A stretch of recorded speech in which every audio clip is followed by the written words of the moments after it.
Excellent. So thank you all so much for being here today. This is our food sovereignty in the DMV session.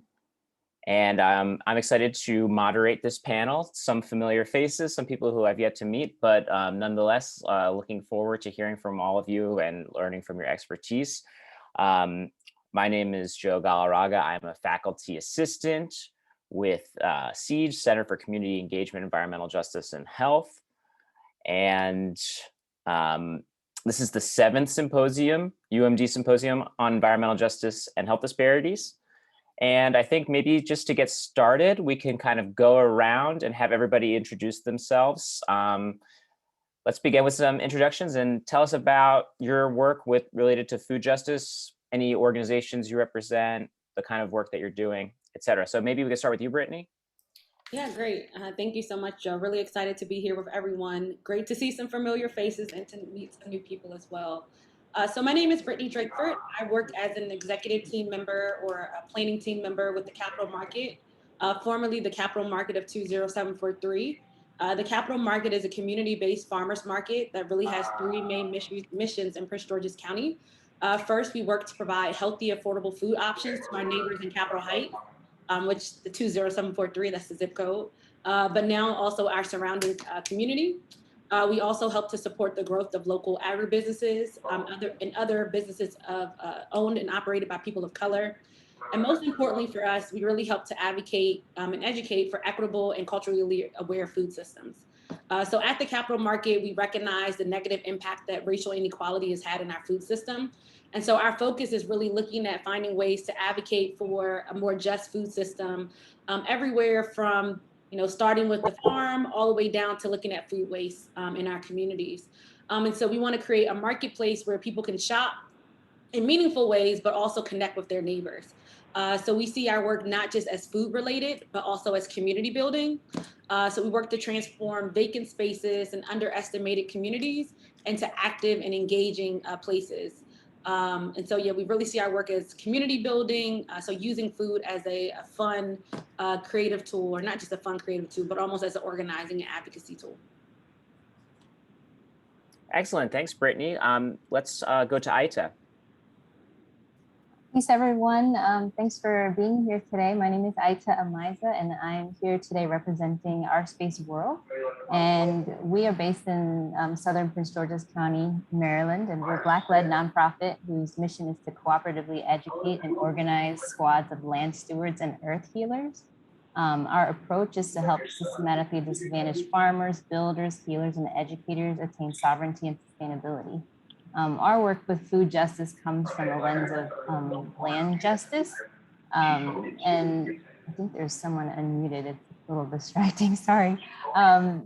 We started out back in 2011, actually, as a community acupuncture clinic. And as we started to see a lot of our community suffering from ailments that weren't really getting better because they would come to the clinic and get their acupuncture and then go right back to eating toxic food and being in toxic environments. And we thought as our organization, we needed to do more and figure out a more holistic way of helping people be truly healthy on a whole person level. So we kind of took a hiatus in 2017 and decided to get building and farming training. And so now a lot of our programming has to do with teaching what we're calling 22nd century ready farmers and builders. So that's everywhere from our youth all the way up to seniors who want to learn how to farm and build in an eco-friendly, natural way.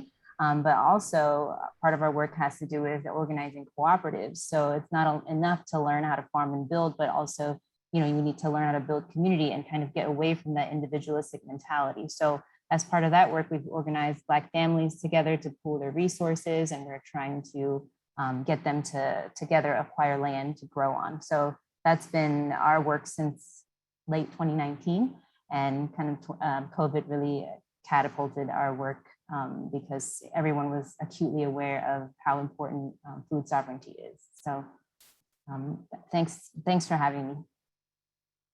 Excellent, thank you. Emily. All right, thanks for having me. I'm Emily Ranson. I'm with Clean Water Action. My pronouns are she, her. and I'm here representing the Marylanders for Food and Farm Worker Protection.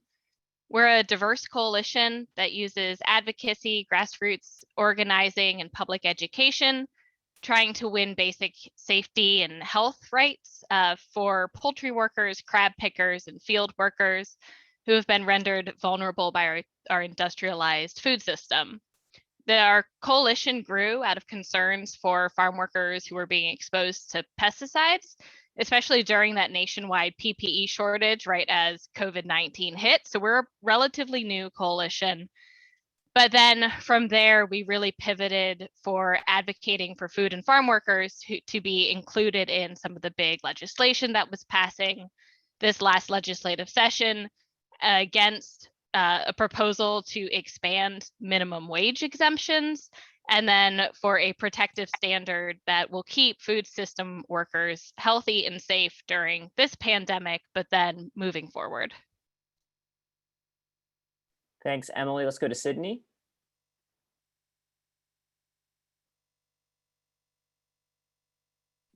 Hey, sorry, I couldn't find my unmute. Sydney Daigle, I'm the director of the Prince George's County Food Equity Council. We're a local food policy council for Prince George's County, Maryland, and we're incubated within the Institute for Public Health Innovation, which is a public health institute that represents DC, Maryland, and Virginia. We launched in Prince George's eight years ago with a very strong place-based health equity focus. We emerged out of the Porttown Community Health Partnership, which was a collaboration of residents, municipalities, funders, and businesses that in the towns that sit along the Anacostia River. So if you guys know anything about the Anacostia River, there's a lot of environmental justice issues on the river, and these towns were absolutely experiencing some of those. So their, kind of focus on environmental justice has always been closely linked for our members to a focus on food justice. So we are a food policy council, as I mentioned, and we're made up of a group of really passionate and diverse volunteers. Our members range from, hometown leaders who work with urban farms, farmers markets. Brittany's a member, community composters. We have hospital employees, government agency staff, nutrition educators who work at grocery stores, and residents who just really care about where their food's grown and where it comes from. And our council really focuses on a triple bottom line of environmental sustainability, sound economic development, and public health in the policy work that we do. And that's showed up really, in some really interesting ways when you kind of look at the nexus of those three focuses. We've done a lot of work on increasing access to healthy foods in communities, and of course, creating economic opportunity, particularly in our communities in the county that have seen historic disinvestment and food apartheid. And to that end, we worked on everything from expanding allowances to urban farming. So now over 3/4 of the land in the county is zoned for urban farming. We brought food trucks back to the county so that entrepreneurs can have access to an affordable venue to sell their products. And we just passed the first comprehensive Healthy Kids Meal Bill in the nation, which we're really proud of. All right, thank you. Great. And last but not least, let's go over to Erin. Good afternoon. My name is Erin Turner. I am the Assistant Program Director of Sassafras Environmental Education Center at the educational arm of the Eastern Shore Land Conservancy. I am here in a capacity as a person who serves and volunteers on the board of Ujamaa Cooperative Farming Alliance's governance and administrative boards.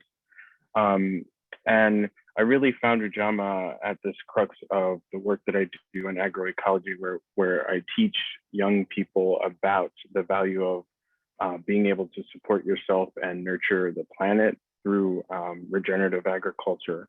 And being able to address that with the cooperative has really allowed me space and freedom to explore how to get more use the skills and land necessary to sustain themselves both economically and financially, as well as being able to feed themselves. All right, thank you so much. I'm so glad to be here with all of you and all the diverse experiences, backgrounds, and all of that. So thank you so much. So let's get started. I think that really, if we're going to talk about food justice and food sovereignty, I think let's maybe do a little imagining here or dreaming and say, like, what would a just food system look like to you? What can we do to overcome food apartheid and advance food justice? And what do you think is something that is overlooked by most food justice advocates? It's kind of like 3 questions in one, but let's start with you, Aita. I was not happy when I got the first order for this question because it's such a loaded question. To me, I think a just food system looks like everyone, no matter who you are, having access to locally grown produce that's healthy and wholesome. And I think emphasis also on the local because a lot of our food is imported.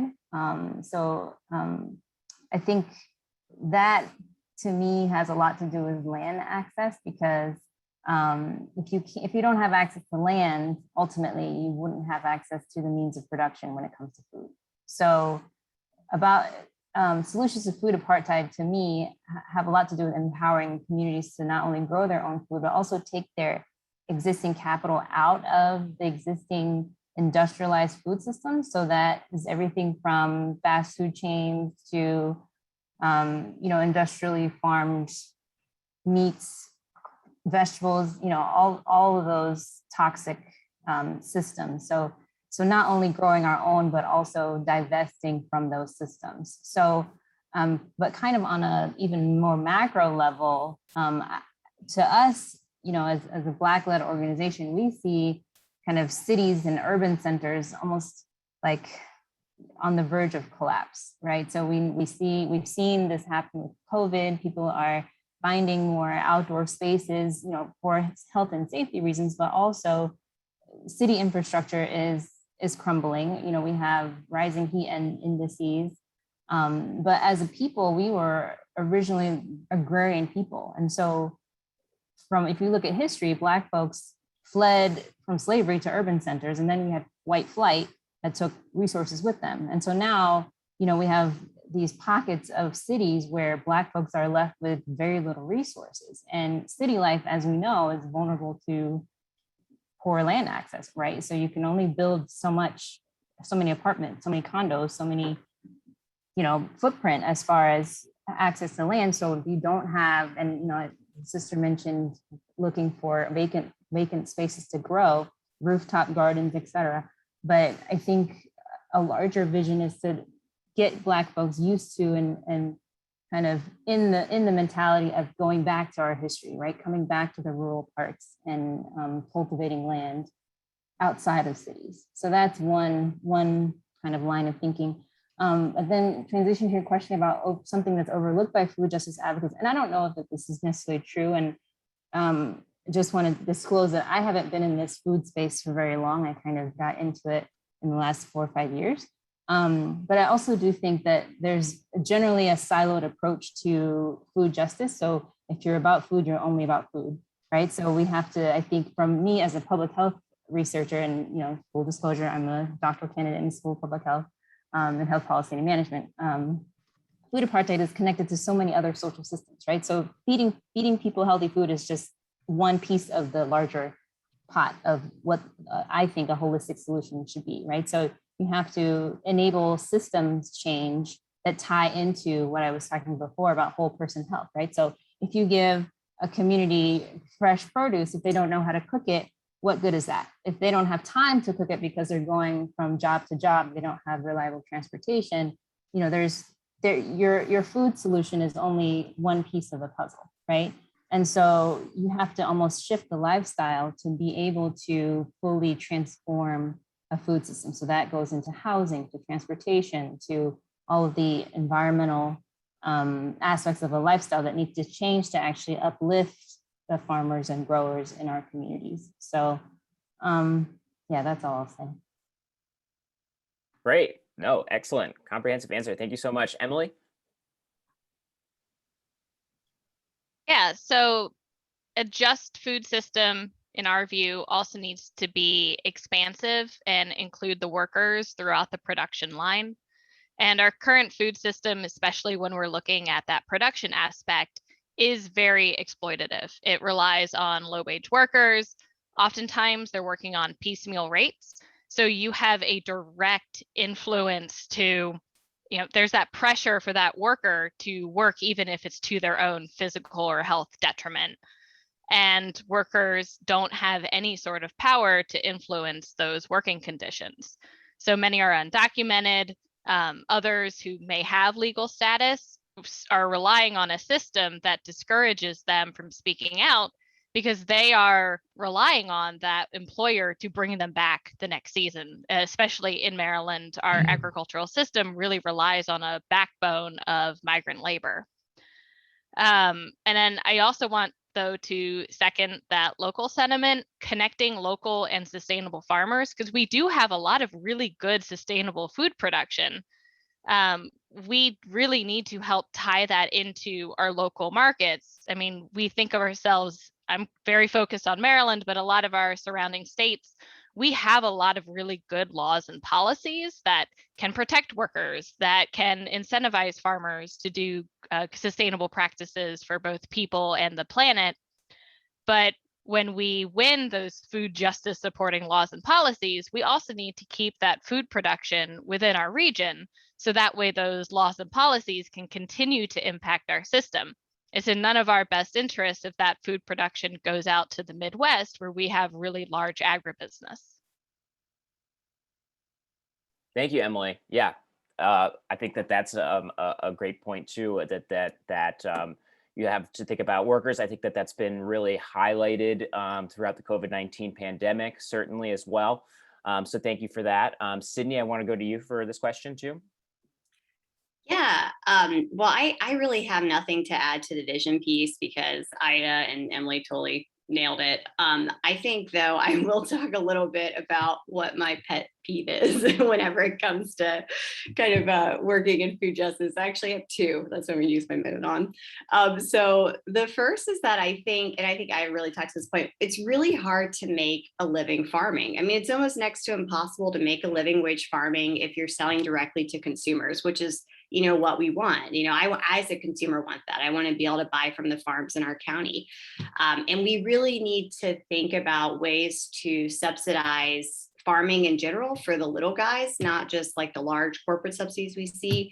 And I think there's a lot of things that we can do on the local level that maybe don't get as much attention as they should. We're currently working with our Park and Planning Commission on starting an incubator farm model. So, public land can be used for urban farmers to get access to land for free, try out farming, without all the financial risks that normally come with it. And then ideally, we're hoping to have some sort of land link program so that they can move off that incubator farm onto more public land and expand, the land that they're growing on, and hopefully correspondingly expand their profits and make this really perilous living work. So that's one pet peeve. I think the other one is that I think a lot of times, this is something I've done and still do sometimes, is that we as advocates sort of act like government is the enemy of our work. And I think a lot of times, advocates, funders, they are really focused on the big policy change, and then they disappear whenever it's time for implementation of, whatever policy you've worked on. And really, I think we'll never see the impacts that we want to see with our advocacy unless we are really committed to working in partnership, without compromising our values, but working in partnership with government and making sure that our policies are implemented with the vision that we had in mind whenever we advocated for them. So those are my pet peeves. I'm off my soapbox. No, appreciate it, Cindy. Yeah, that's the benefit of asking a 3-part question, is that maybe you could move on to parts that other people haven't touched on. Erin, do you have anything to add here? Yeah, so we're talking about what an ideal food system looks like, right? So I think that for me, when I think of an ideal food system, I really think of what food can be in terms of people having the right to make their own food and feed themselves and feed their community. And I think, as the speakers before me have already touched on, that is often a matter of access to land. And so a lot of the food system that we currently count on is an industrialized system that really separates us as individuals from the capability to not only produce our own food, but to teach those who are going to come up after us how to grow their own food. And so much of the work that we're doing at Ujamaa is really focused on how we save some of the seeds and rematriate them back to people who have grown them traditionally, and giving that power and giving the ability to educate people who are coming up behind us around that culture of self-sustainability. And I think that's it. That's all I'm gonna add there. Oh, great. Thank you so much. And Brittany, you have anything to add here? Yeah, simply for me, I think a just food system is one that, a food system that respects, that values, respects, and honors, those who have come before us, those who are sharing time with us now, and those who we will leave legacies for in the future. And so, as everyone else has mentioned, that requires us to think about land, space, how we treat people, even burial practices, right? There's so many ways that integrate into the concept of, food sovereignty, food apartheid, and how we actually advance that. One of the things that sometimes, we try to advocate for at the capital market, also full disclosure, I work for a local planning agency, and I'm also a student at the University of Maryland in the urban planning program. But one of the things that we did last year, we wrote a statement in light of COVID-19 and the racial reckoning that was happening in the United States. And we really wanted to highlight the ways in which, and the connection between slavery, the prison industrial complex, and community disinvestment. And so just a quick fact. So in 2017, approximately $60 billion was invested in housing and community development programs nationally. This was nearly half of the investment that was made in public safety and policing at the federal level. So imagine if that money could be reinvested into our communities to ensure that all of our neighbors had access to the different components to help live healthy lives. And so, for us, some things that we think people often overlook are the policies related to enforced policing and the detention of Black people, right, are also some of the same policies that help to create an environment that allows food apartheid to exist. So the same communities that lack access to healthy foods or lack, the finances to be able to purchase farmland or to get a commercial kitchen, right? Those are going to be the same people who are exploited for their labor in chicken processing plants, or the same people who are forced to work in the middle of the pandemic or where there are forest fires, because we've already been replicating practices of industrialized agriculture that has adversely impacted the environment. And so, we really try to look at and help people. And for us, it really is helping people who might just be your everyday, Black person at church, understand and make those connections between why their neighborhood looks the way that it does, the climate, environmental stewardship, and food access, and how all of those things are integrated and intertwined. And to some extent, we also even try to use faith-based approaches to connect people too. Great, thanks, Brittany. I appreciate that. I appreciate the role that education plays. That's what I'm hearing. Education, making these connections and understanding the big picture. And going back to what Ida was saying about how these are not siloed issues, right? All this is connected. And so, going back to kind of basing on what Ida's saying and Erin about, access to land and agency over the food system. I think that the next thing that I want to talk about are the barriers. We talked about land access as a big barrier, but I want to see if you all have any examples or maybe models for what communities who face these barriers might be able to do, or any sort of resources that you have seen that might be able to work towards food sovereignty. And Emily, if we could start here for you. All right. Yeah, so some of those barriers, we have a lot of systemic barriers. And Brittany, your comment on investment, the prison system, racial reckoning, it brings to mind how this intersects with a lot of our food production. And farm workers are exempt from many of the labor protections that the rest of us enjoy. And this comes straight back to in 1938, when the Fair Labor Standards Act was passing, farm workers were exempted as part of that political compromise. And that is something that we keep seeing over and over, is that these workers continue to get exempted from these large bills that are passing. So no minimum wage, no overtime. And so these, systemic injustices, keep repeating. We've seen line speeds increasing significantly over time. There are no mandated heat stress standards to keep people safe out in the field. And so we are basically always, whenever it comes down to a decision, we are putting the burden, we are putting the risk on the workers themselves. And so I guess the other question is, what are the resources for communities who want to have more agency? And it really, in our mind, comes back to that sort of power. It's either people power, consumer power can have a big impact on what types of conditions workers are provided. There are different consumer campaigns and certifications for food crops, like direct to consumer crops that we buy, that you are able to purchase, that you will know that different either migrant labor groups or farm worker groups are certifying that those people are being treated properly. And a lot of it is, we need that people power, that worker power to get that agency over our food system. And for the rest of us who don't work in fields, who aren't directly connected to it, telling the people in power in our General Assembly, in Congress, having, when candidates are talking about these issues, saying a lot of these people aren't able to vote because they are either undocumented or migrant workers or immigrant workers. They aren't, they cannot vote, but we can vote and say that this is something that's important to us as people who are able to vote. So I guess that resource, that political power, is important, and for us to all be standing in solidarity with people who don't have access to it. Thank you, Emily.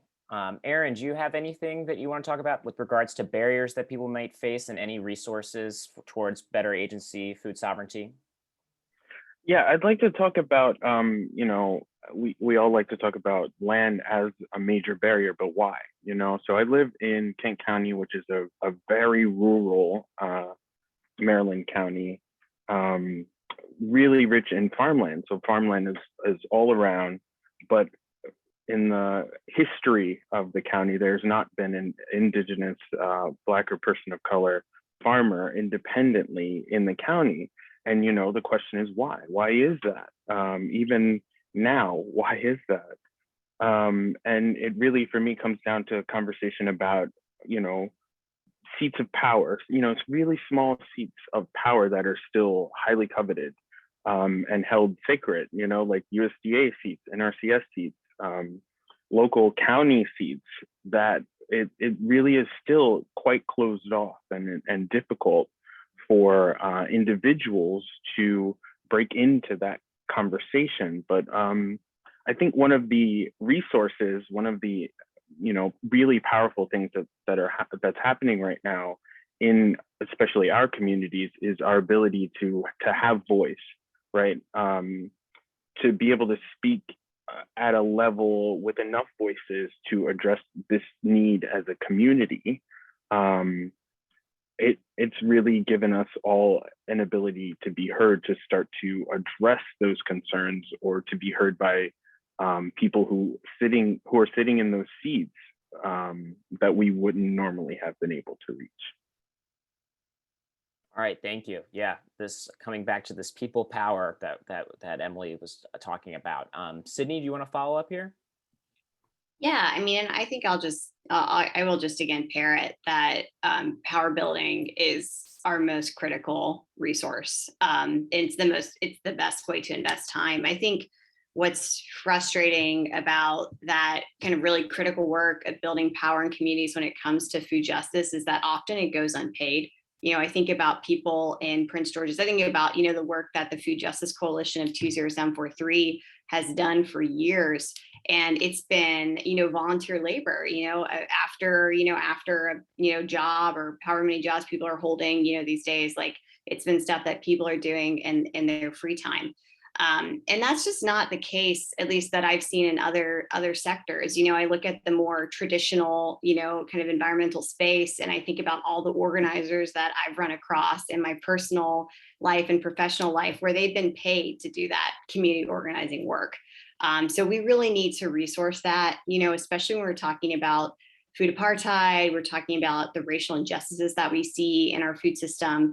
We should not expect communities of color and people of color to spend every free moment that they have organizing and not compensate people for it when they're the ones who are already bearing, these communities in our county, especially in the inner beltway, are already bearing the brunt of food apartheid and systemic racism.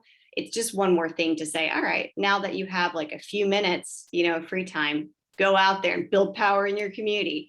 It's what a lot of us do because we love to do it, but it's also something that is work and should be compensated accordingly.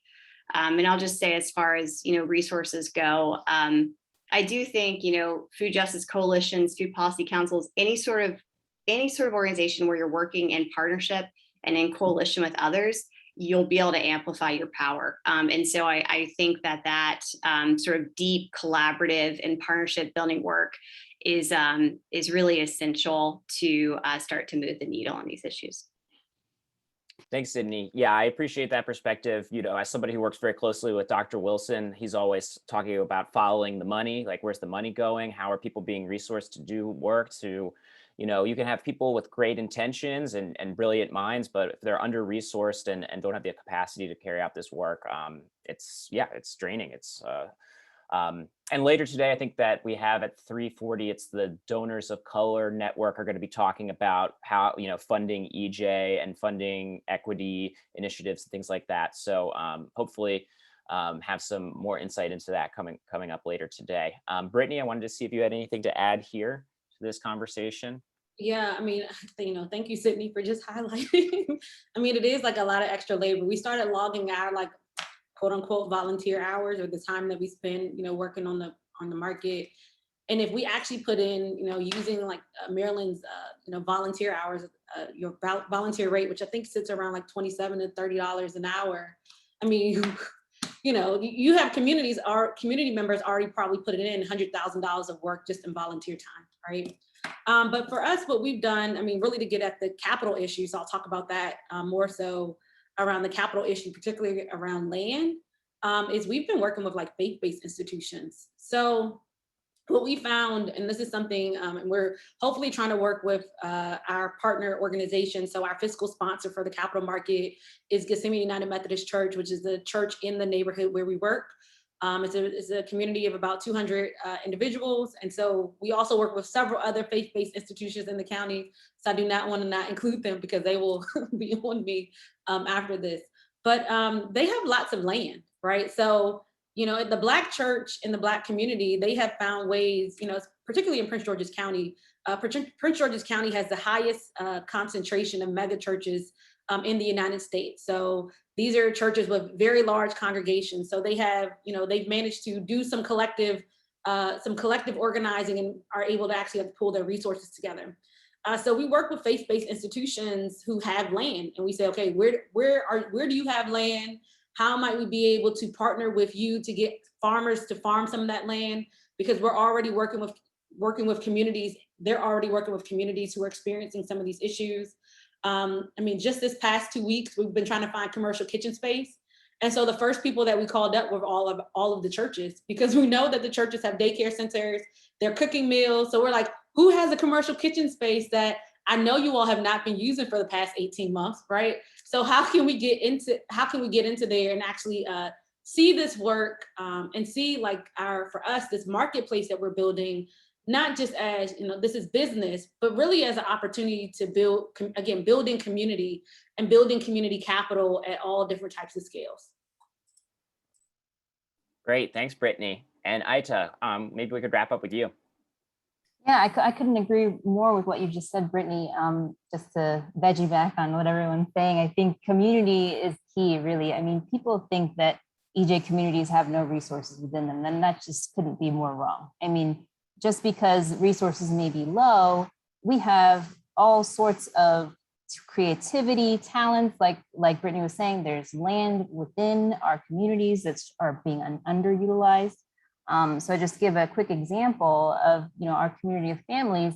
So with summer and, of course, COVID, there are a couple of families that were really big into, fitness and childcare. And so the family said, well, can we just pay you a small amount per family for you to watch the kids from daytime hours, so the rest of the community could have time to organize and or grow together collectively. So that's a small example of how we think collectively about all the resources that we have. So whether it's time, whether it's money, can we do a collective grocery runs to take advantage of bulk pricing or wholesale prices? Can we do things like hand down our toys and books and clothing to the younger kids in our community so they don't have to go and buy new? So, keeping our dollars within our community and just thinking more community minded about all the resources that we do have. And of course, land is big and resources are big. And it's not like the money is not there. I mean, USDA has money for farm education, for,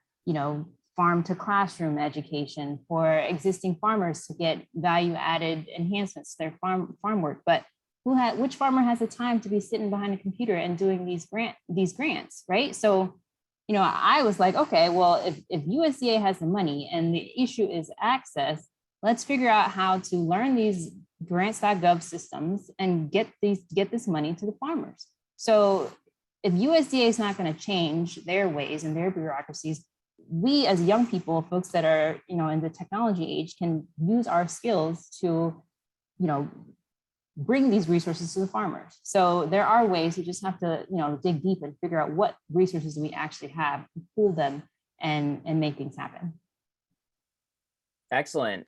Yes, thank you so much. Navigating that world can be very tricky for anybody really, and that's a huge barrier that I could see to accessing the resources that Sydney's bringing up, the funds, the capital to be able to actually carry out this work in a way that doesn't just perpetuate the old systems that we see as unsustainable. So I'm interested now to maybe switch over to talking about maybe some models or groups or individuals that you see that are inspiring. So maybe some groups that are finding out ways to connect farmers to, grant writing assistance, or any other maybe faith-based models that you've seen, Brittany, or anything like that you think that is really something that we can all learn from as attendees of this session, as attendees of the symposium, about who to look to, who might be able to inspire this work going forward.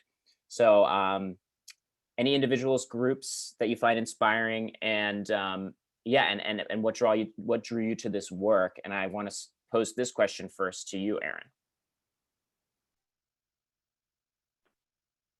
So I'm actually really lucky. I in my capacity as an assistant program director at SEEK, I've been able to really work hands-on and get my hands dirty to feed people in my local community.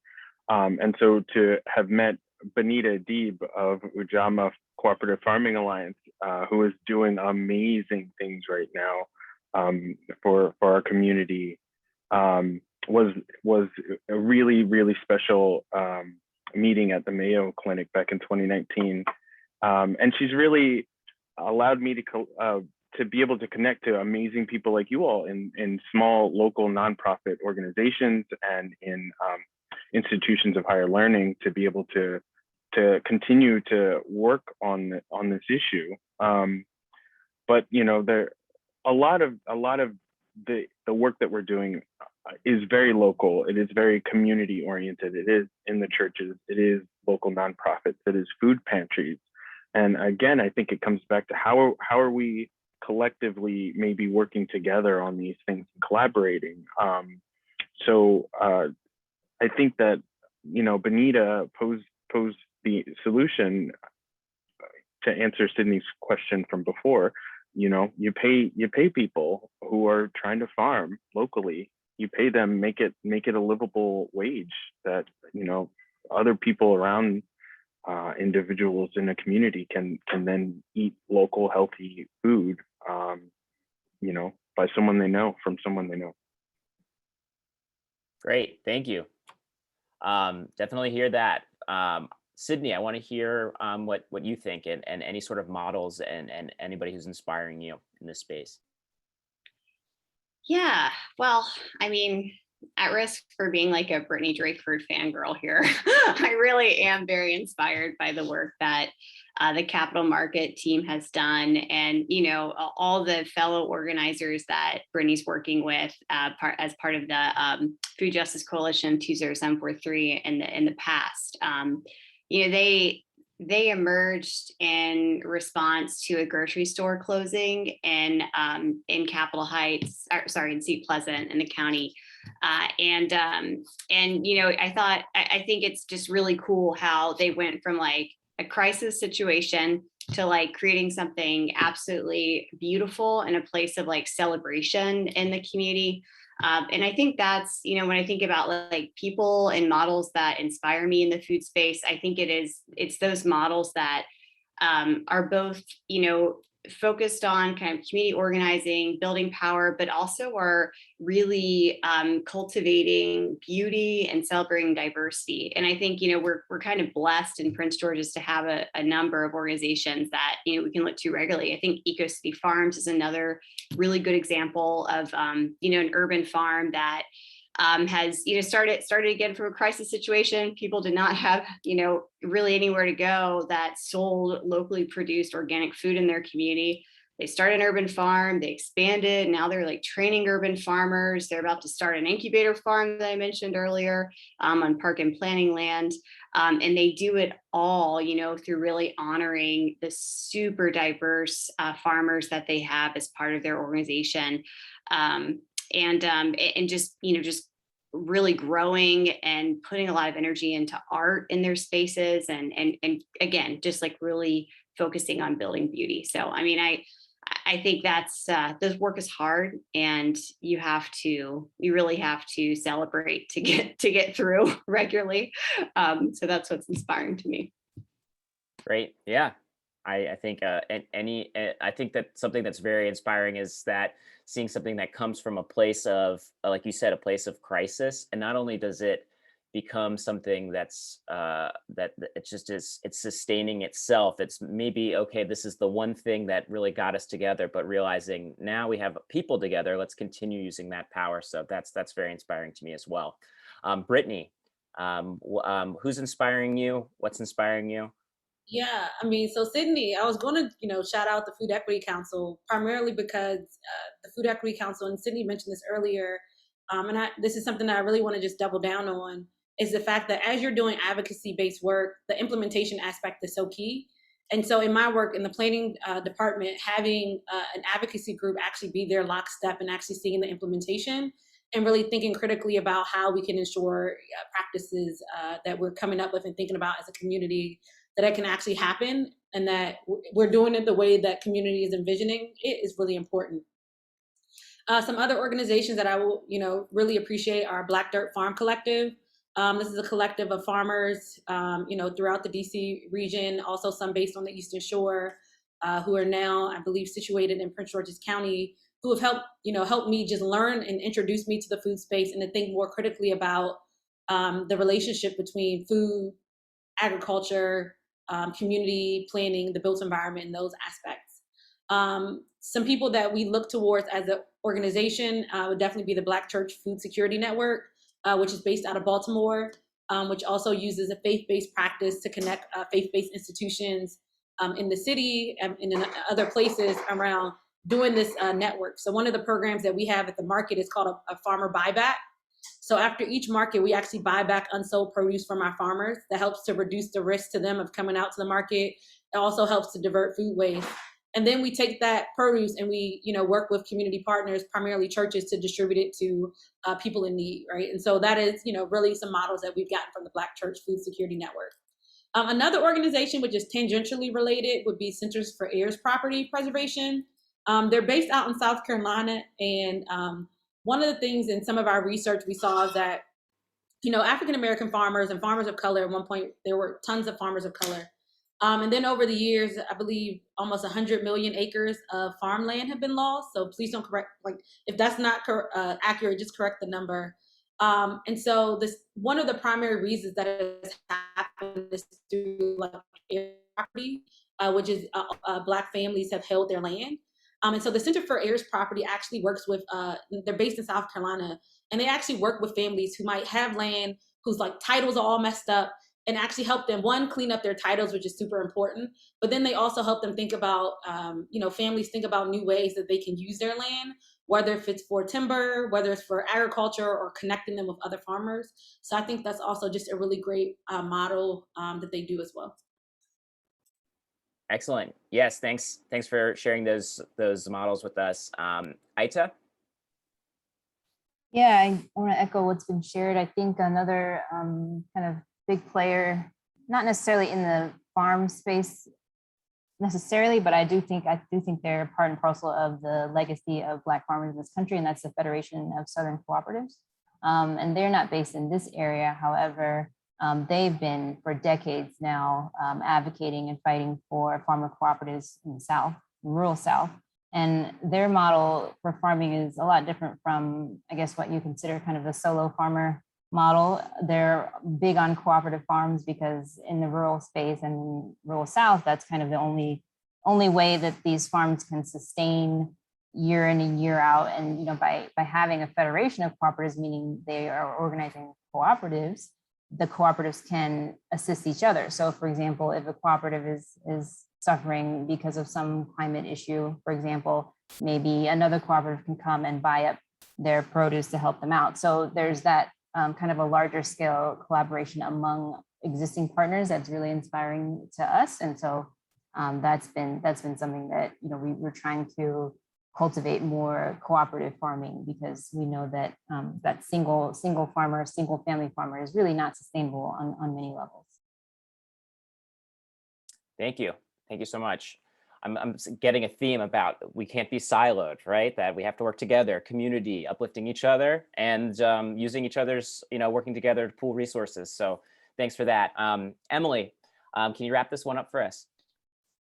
Yeah, and I guess I'll kind of keep mimicking a lot of that about the importance of working across the different silos.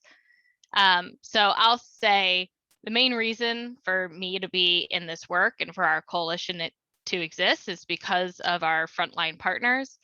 Unfortunately, I'm the one here talking to everybody today. We were hoping somebody else would be able to, but everybody is just so gosh darn busy. And I happen to have today free. But so we work a lot with Farm Worker Justice, the Migrant Clinicians Network, Centro de los Derechos del Migrante, and CATA, who are all excellent groups most of them are working directly with migrant workers and workers over on the Eastern Shore and around the country on farm worker and meat packing issues. And then also a huge shout out to all of the health professionals who are devoting so many unpaid hours to this work. So many are retired and are continuing to serve as resources for public health, and are using the connections that they've built up over their careers to continue to press this issue within state government. And so as an example of this, one of the things we are newly starting to work on is Maryland has an upcoming heat stress standard, which is super exciting. It passed in 2020. It was Senator Cory McCray and Delegate Lori Charkoudian working on it. It passed, and we're supposed to have heat stress regulations in 2022. And so we've started to work with retired occupational safety and health experts to propose what we think would be a good heat stress standard. And these researchers and these retired experts are devoting so many hours researching all the best practices from all across the world. And we're then connecting those practices over to the frontline workers and frontline partners, who then can have those farm workers vet those practices, since so much of that heat stress is centered on construction and roofing, but farm workers experience very unique concerns around heat out in the fields. So just so incredibly in awe and so incredibly blessed to be working with all of these people who are devoting an enormous amount of time onto this issue. Some are paid, some are unpaid. Okay, thanks, Emily. Yes. And yeah, I feel like the theme I'm gonna continue the theme in the next question too about siloing, and I'm hearing we need to bring together labor, we need to bring together planning, and thinking about agricultural land and preserving agricultural land. Also, like Emily was bringing out, bringing together the communities who are actually affected and having them ground truth and vet the things that we have people making policies, etc. So I guess the thing that I want to pose next is, in your experiences, in the conversations that we're having, what are the various pieces that need to come together?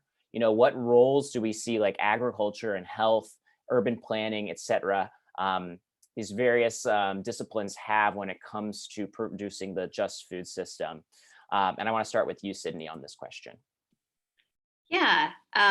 So this is actually kind of a hard question for me to answer, because I think when I think about the food system, I think about all those different pieces that you mentioned just being integral to it. Like the food system is everyone and every parcel of land and every process and every piece of machinery that touches your food from from when a seed is planted, even before that, from where you got the seed to harvesting it, processing it, getting it ready for market, getting it out the store, getting it sold, consuming it, and then disposing of the waste. So there is, to your point, just infinite touch points associated with the food system. And the problem, of course, is if any one part of that system is dysfunctional, your entire system is impacted. So, whenever I think about like the role of public health in the food system, I think about the food system also being a public health issue. We work a lot at the Institute for Public Health Innovation on diet-related chronic disease prevention. And of course, so many of our diet-related chronic diseases are linked to your food environment. They're linked to food insecurity. Food insecurity is linked to poverty. Your food environment is linked to historic disinvestment and planning. So you really can't impact the food system if you just try to focus in on one aspect. You're not going to see the change that you want to see. So whenever we as a food policy council, I think, are kind of privileged to be created to take a broad look at the food system and look at all those different pieces and how they work together, which is a great position to be in. And whenever we're thinking about something like diet-related chronic disease, we really try to hit it from top to bottom. So we try to work with partners who are, working on anti-poverty policy. We try to increase, SNAP registration, so people are enrollment, so people have more dollars to spend on food. We try to match SNAP purchases at farmers markets so that when people go to buy local food, they have more, money in their pocket and more money's going to farmers. That leverages those federal dollars. Working with health systems and community clinics to screen for food insecurity and try to give people money whenever they get screened positive so that they can then go spend that money on healthy food and not just have a diagnosis that, you may not have the resources to address. I guess I'll just say, it's a lot. No one organization can do all this. And I think that, again, is why it's so important to work in partnerships, so you're able to hit all those different pieces through the partners that you work with and through the collaboration that you develop. Right. So yes. How do they all fit into the food system? They are the food system, right? Okay. Gotcha. Brittany, anything here? Yeah, I mean, I'll tell a short story. So one day I was in my community garden, and my garden neighbor says, "Oh, Brittany, let's get some, let's get some sunflower seeds." And I look around, I'm like, "There's no ice cream truck around. Like, what are you talking about, right?" And there's this, and she's like, "What do you mean?" Like, and she says, "That time when you forget that your food actually comes from plants, right?" And so I look next, and she points, and there's this huge sunflower that has like these fully matured seeds that's like ready for harvest. And she's like, "We can actually cut down the head and like pull the seeds out," right? And I just tell that story just as an indicator of how disconnected we often are from like food in the food system. Like so many times we're just used to either you go to the grocery store, you go to the retail outlet, even now, like now it's complete, you know, now we're completely disconnected, or it's easier to become disconnected because someone can physically drop off your food at your door. You don't see them, you have absolutely no contact with them, and all you see is food in front of you. So you have no idea where it's come from, who served you, who grew the food, who cooked the food, all of those things. So I mean, I think for me, it really is how do we just connect back to like not being disconnected just from food in general. So yes, as you know, as Sydney mentioned, there are all of these different institutions, all of these other agencies that are embedded in the food system. But how do we get to the point where we just have a cognitive reminder that every single piece of food that we eat has been literally comes from the earth, right? Every time that somebody gives us something, somebody has actually grown that. They have cultivated it. They have cooked it. They have labored over it. And the amount of time and energy that has gone into that, I think that would start to shift, you know, policy, or at least even if not policy, it should hopefully start to shift consumer demand and just consumer ideas around the food system. Thanks, Brittany. I do want to read a comment that Joyce Woodson has put in the chat that says, I had no idea that 1 out of 3 things we eat depended on the bumblebee that we keep swatting and trying to kill. So there we see once again this connection with the natural world, with our ecosystem, with our environment. So thanks for that, Joyce. Appreciate it. Aita, can we go to you? Yeah, absolutely. Yeah, we cannot ever kill bumblebees on any of our community farms. Even the kids are like, I want to kill the bee. No, absolutely not. But no, I couldn't agree more. I think bringing that connection back to the soil, back to, you know, how food is produced. And, you know, I would be remiss if I didn't say, you know, supportive existing Black farmers, the few that are left. And, you know, our mean age of Black farmers is 61 years old, I think. So we need to be training the next generation to understand that food doesn't come from the grocery store, you know, that it's not just something that falls out of the sky. You know, where does the food come from? How do we make sure that there are people that look like us that are still, you know, own or have agency over the means of production? So, but from a more public health perspective, which is kind of the lens that I bring, how do we connect more kind of systems-minded people with earth people, right? So people that sit behind computers, people that think about policy, people that think about programs, how do we connect them back to the people that work their hands in the soil every day? So that can take many forms, right? So in our organization, everybody that's on staff has time, hands in the soil. That is just by default. Everybody has to understand the actual hard work that it is to farm. We can't make sound policy around farming and supporting farmers without having even a tiny glimpse of what that work is like. So intentionally building coalitions of systems people and earth people that understand each other, right? Because, you know, and the same goes to on the other side, right? So farmers a lot of times don't understand all that needs to go into a policy, all that needs to go into a funding mechanism, right? So figuring out how we can construct teams that have resources to be able to give to all these different aspects of what we need in order to make the food system stronger, I think will be key in supporting a just food system. Great, thank you. Emily. Yeah, without justice for workers, you know, we cannot have that sustainable food system. As consumers and people in our country, we can be pushing our elected officials to take action to support those sustainable farmers, those local farmers, and to treat the migrant workers who are critical to our seasonal food system well. And, you know, so often I feel like I have to always connect everything back to something in the environment, or, you know, connect something back to a specific campaign. But I think that was Joyce. I really want to appreciate the bee comment, because the main reason why our coalition of food and farm worker protection started is because we were in a pesticide coalition. And we asked our farm worker partners if they had adequate PPE. And that really reinforces to me how environmental justice, it is really multidisciplinary, and we need to grow that solidarity for solidarity's sake, not just because we immediately need one another.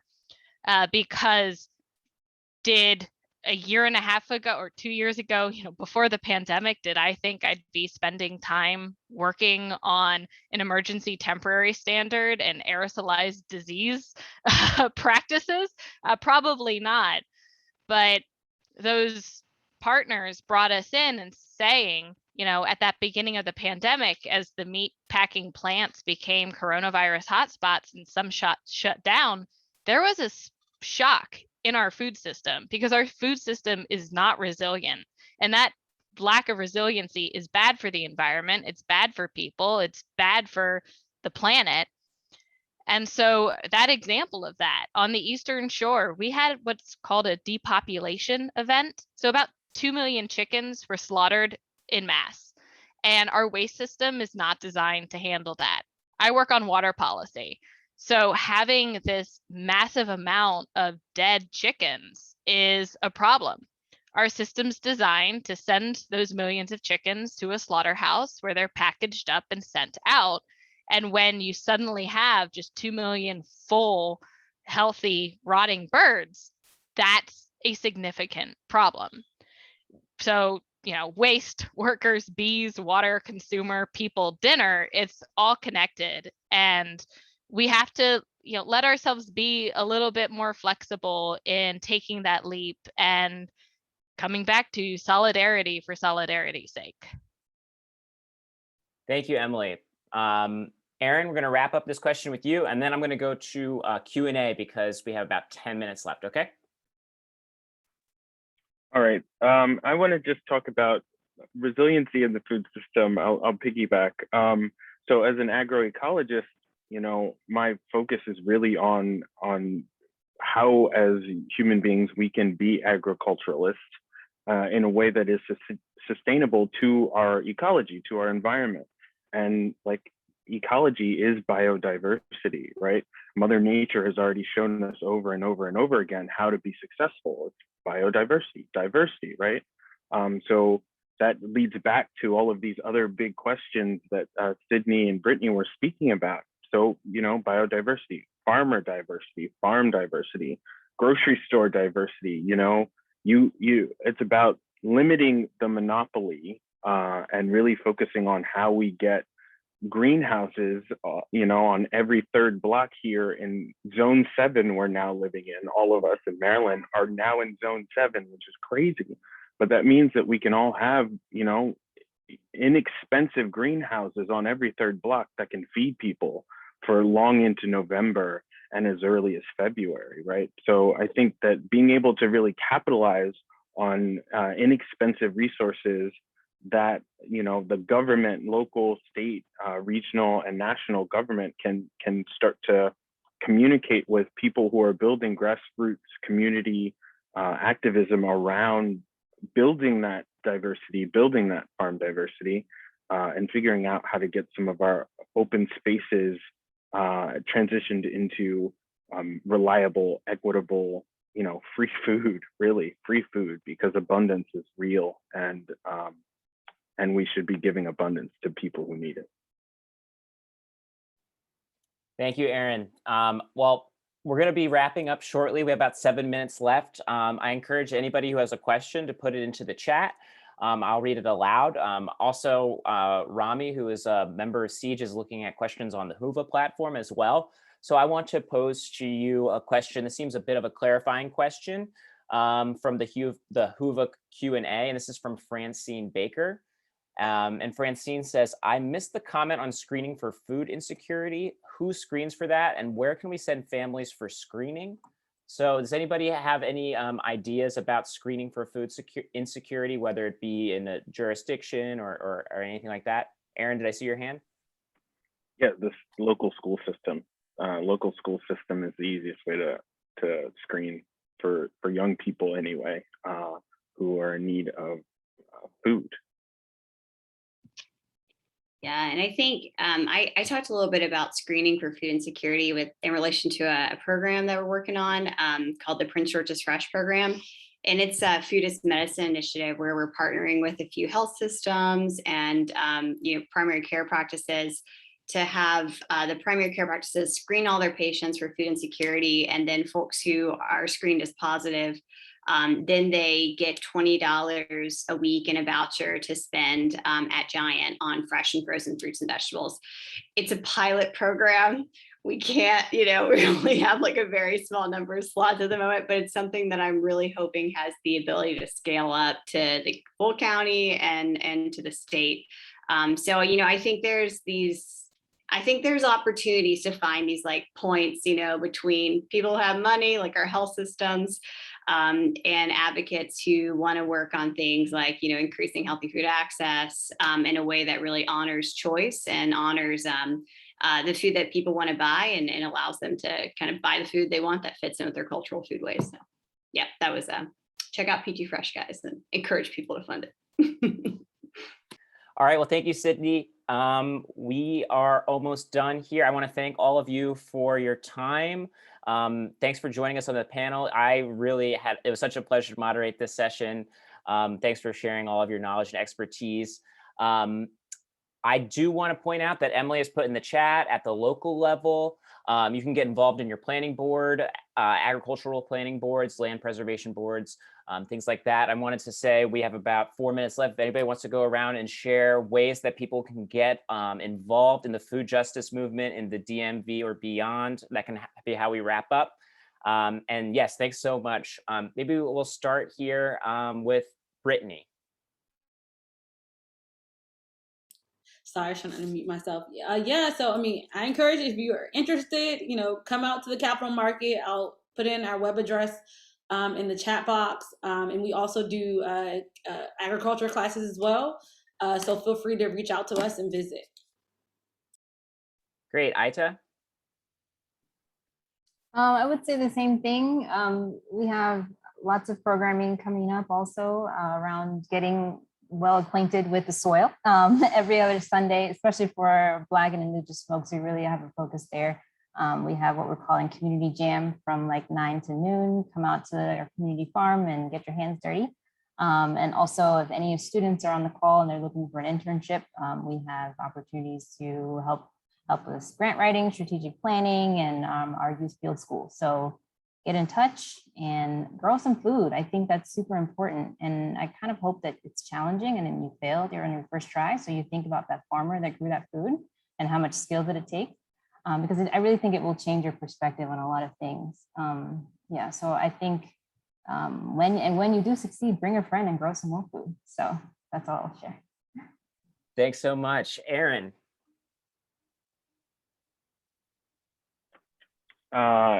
Get involved in your local communities, find out what nonprofits are doing the feet on the ground work, reach out to your local community members, check on your local community members, feed your local community members.